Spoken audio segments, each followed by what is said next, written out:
in one sentence, how would you define your art? It's magical. I found out using certain tools, I could have effects that no one else would have because they wouldn't normally use those tools. How did losing your eye affect your work? I was very ill. I had E. coli bacterial infection that ate up my eye and ate up my spine.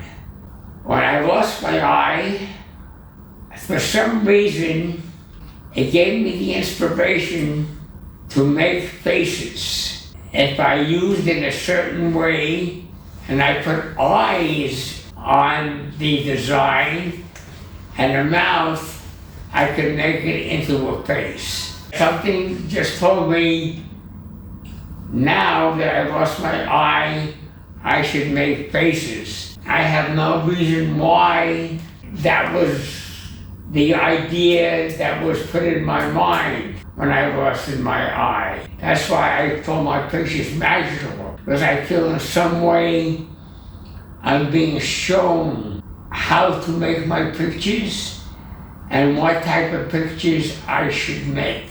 So you've pretty much exclusively been drawing the faces lately. As a matter of fact, the pictures behind you were what you would draw before. Right, these were before I lost my eye. Do you think you'll always just make eye pictures, or you'll go to yet another? I don't know.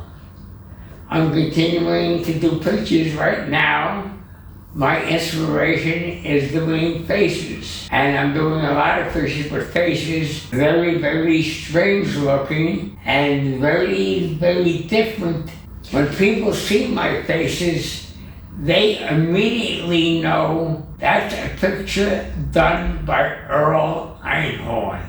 When I was doing painting years ago, I made pictures, flowers and still life drawings. But when people would look at those pictures, like there's a picture I have on the wall over here which I painted, they would say, "Oh, Jackson Pollock." And I would say, "Wow, that's interesting."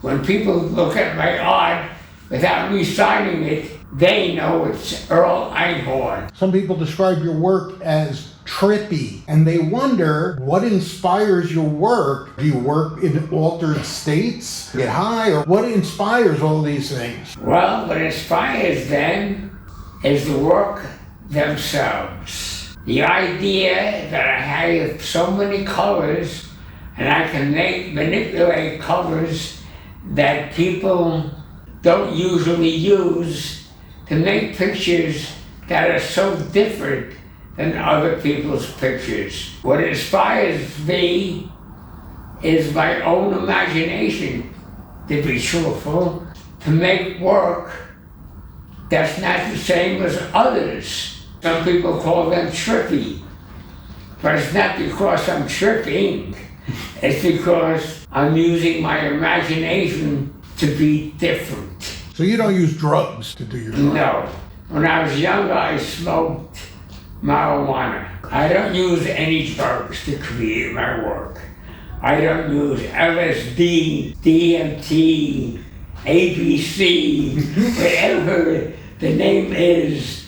I don't use it because I have to be clear-headed to write my programs. These aren't just something like you draw. These are instructions that you have to know how to give line by line in a logical method. And drugs don't let you think logically. So you're 81 now. 81. You're 81. Do you think today you are better, just as good, or not quite as good as you were when you started?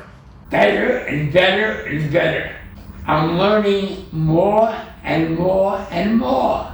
So what I could do years ago, now my techniques are much more improved. Over the years, I learned what works and what doesn't work. So I don't waste my time making pictures that do not work. After 10, 15 years, And a lot of the pictures that I made earlier, I erased, saying to myself, this picture, which I thought was so good before, isn't exactly up to par, up to what I think is good now. Would you say that traditional fine artists, they have to physically hold the brush and they have to do fine motor skill work? Do you think that since you work on computers, it gives you the advantage of being able to just keep being as good as you ever were?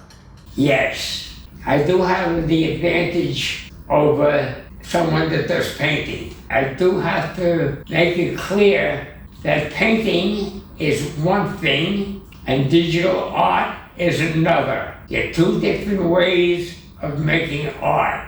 One isn't better than the other, but one can do more using digital art than they can do by doing painting alone. And that's why people who are doing painting are taking photographs of their painting and putting them into the computer to enhance their paintings.